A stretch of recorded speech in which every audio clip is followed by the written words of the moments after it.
Imagine spending 2 weeks being pampered in ultra luxury in MSC's yacht club. Private butlers, reserved restaurants, a suite that had more square footage than my college apartment. Basically, it was cruise life at the highest level. Then immediately hopping on the internet's most hated cruise ship. That's what I did. Yep, that's me. You're probably wondering how I ended up in this situation. The ship? The Margaritaville at Sea Paradise. And let's just say it has a bit of reputation. The reviews are brutal. People call it outdated, overcrowded. One reviewer even said it smelled like regret and frozen daiquiris. I watched the roast videos, I scrolled the Reddit threads. The internet made it very clear what I was walking into, but I didn't come on board looking for reasons to be disappointed. I came with a question. Can you actually enjoy a cruise that everyone else says is terrible if you show up with the right mindset? I wanted to find out, not by reading more reviews, but by living it for myself. Hey y'all, I'm Evan with Family at Sea, where we help make every cruise unforgettable. This video isn't a review. It's not about the ship. It's about something way more important than drink packages or balcony upgrades. It's about mindset, because here's what I've learned. You can be on a luxury cruise and still have a miserable time. And you can be on a budget ship with rough reviews and still have the time of your life. So in this video, I'm going to show you how your mindset can completely change your cruise experience no matter what ship you're on. We're going to talk about why I genuinely enjoyed a cruise people love to hate, the mental shift that made all the difference, and how you can make any cruise feel like a win. So if you're ready, I am. Let's go. A quick detour before we jump in. If you're even thinking about booking a cruise, you've got to check out my friends at Cruises It. They've got access to better rates, extra perks, and discounts that most people don't even know exist. It's like they know a guy who knows a guy who once saved $300 by just booking on a Tuesday. Total legend. And here's the best part. After you book, they actually monitor your fare. And if the price drops before final payment, they lock in that new lower rate. No forms, no phone calls, no effort. You just saved money. And yes, you can talk to a real human too. So click the link in the description below if you like to book things on your own, or call the number on the screen and someone from their team will help you out. Just tell them that Evan from Family at Sea sent you. And hey, if you're into cruise tips, honest reviews, or just want to make smarter decisions about your next trip, hit that like button and subscribe to the channel. I've got a lot more to share that'll help you cruise better, not just more often.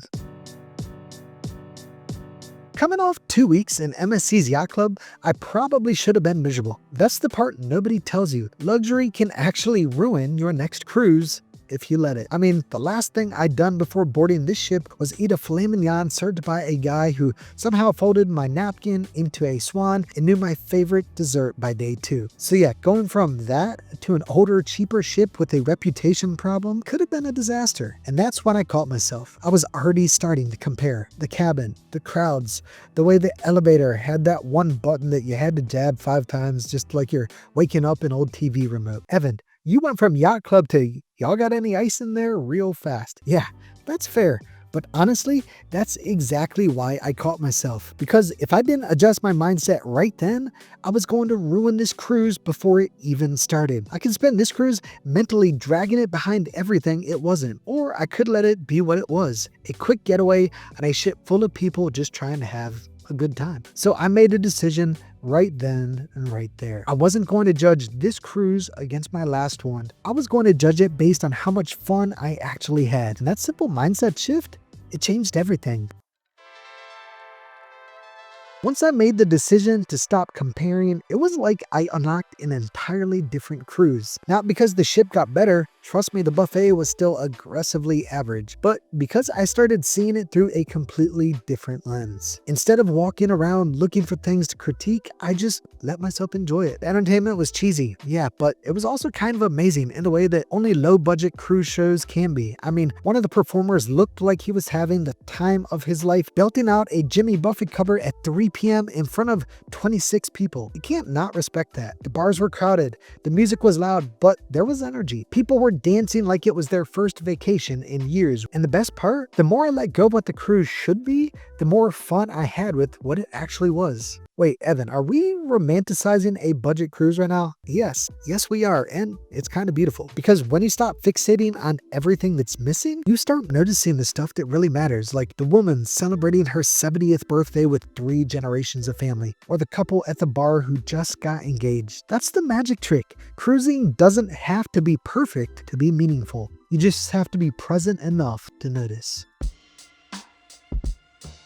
Here's what I've noticed after taking a bunch of cruises and talking to hundreds of cruisers, especially the ones who leave disappointed. It's almost never about the food, or the cabin, or even the ship. It's about expectations. People show up with this unspoken checklist in their head. The food better be amazing, the staff better treat me like royalty, the pool better not be too crowded, and the second something doesn't match, it's game over. They spend the whole cruise comparing what is to what they imagined it would be. The problem is, expectation is undefeated in ruining good things. It'll suck the joy right out of something if you let it. So Evan, you're saying it's not the ship, it's me? Okay, yes, but in the nicest possible way. I've been that guy, nitpicking a perfectly fine cruise because it wasn't as wow as the last one, or thinking every little hiccup was some kind of personal insult from the universe. But when you let go of that mental scorecard, it's crazy how fast your whole experience changes. You stop grading everything, you stop looking around for flaws,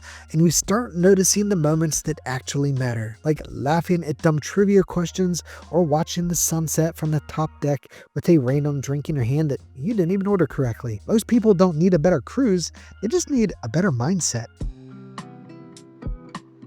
The more cruises I've taken, the more convinced I am of one thing. The ship sets the stage, but you decide the story. It doesn't matter if you're on a mega ship with robot bartenders or an older ship or the hallway carpets have seen things. The cruise can still be unforgettable or underwhelming, and it almost always comes down to the energy you bring into it. I've had cruises where everything looked perfect on paper. Great room, amazing itinerary, beautiful ship, but I spent the trip distracted, annoyed, or just too focused on filming the next thing. And guess what? Those cruises weren't nearly as memorable as the ones where I leaned in and let go a little. So Evan, you're saying the secret is not acting like a cruise critic for once? Exactly. When I finally stopped acting like I was there to judge the experience and just experienced it, I had more fun. I talked to more people. I laughed more. I said yes to stuff I normally would have passed on. And yeah, sometimes that meant dancing to Jimmy Buffett songs I didn't even like. But I wasn't there to have a perfect cruise. I was there to have a real one. The truth is, cruising isn't about how fancy your room is or how many gourmet meals you eat. It's about freedom, presence, shared moments with people you care about, or even people you just met. And if you can find joy in that, you can cruise on anything and walk away with something priceless. Now, I know some people are thinking, so Evan, you're telling me I should lower my standards? No, I'm saying you should elevate your mindset, because this kind of cruise experience isn't for everyone, and that's totally fine. If you're the kind of traveler who needs every detail to go exactly right to enjoy yourself, if a slightly overcooked steak or a slow elevator can ruin your whole mood, if you're paying more attention to your phone than the people around you, then yeah, this probably isn't your cruise. But if you're the kind of person who can laugh when things go sideways, if you find joy in the weird, the spontaneous, and the slightly unpolished, if you're more into memories than material stuff, then this kind of cruise, it's a goldmine. So basically, Evan, this is for people who vibe with chaos? Honestly, a little bit, yeah. But it's more about being open to people, open to moments, open to the idea that a great trip isn't something you find, it's something you build with the attitude you bring. And I'm not saying Margaritaville at sea is secretly the best cruise line in the world. I'm saying it gave me a better vacation than some cruises that cost 10 times as much, because I was in the right headspace to enjoy it. So if you're looking for perfection, maybe look elsewhere. But if you're looking for fun, you might be surprised where you find it. Looking back, this cruise could have gone 2 completely different ways. If I'd boarded this ship with the wrong mindset, if I'd spent the whole trip comparing tiles in Thailand, I would have walked away saying, yep, the internet was right, that was rough. But instead, I chose curiosity over comparison, gratitude over judgment, and that changed everything. The trip wasn't perfect. The ship wasn't fancy. It was old. There were things that definitely didn't work, but the memories, the moments, the feeling that I left with, that was real. And it made me realize that maybe the best travel hack isn't a packing cube or a credit card perk. Maybe it's your perspective. Evan, bro, you really said be present and made it hit like a TED Talk. Look, I'm not trying to be deep for the sake of being deep. I'm just telling you what actually made the difference. Because the truth is, cruises, like life, aren't always going to give you what you expect. But if you show up open, grateful, and willing to find joy in the chaos, you'll get something way better than what you expected. You'll get something meaningful. And that doesn't depend on the ship.